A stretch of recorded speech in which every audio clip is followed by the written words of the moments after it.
second part of our series on Black History Month, the Black and White sat down with English teacher Omari James to discuss diversity at Whitman and influential Black figures.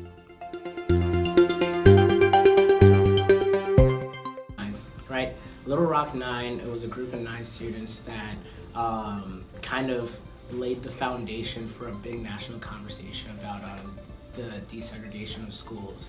And what I remember from history class that really resonates with me to this day is those kids, at a certain point, they can't just be students, They have to be something more. And to be on a national level, to be observed by an entire population as people who are, from the general public perspective, troublemakers, revolutionaries, anarchists, trying to deconstruct or to break down the established system, doing something that's completely inappropriate, I feel like that's a tough freaking burden to bear.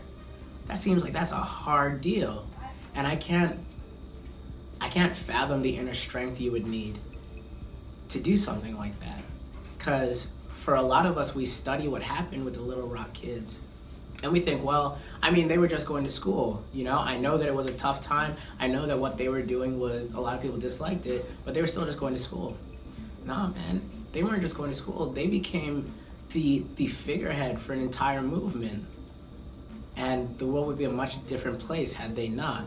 And that's a heavy burden to bear. I've studied in places where I was very, very aware that I was the only Black student.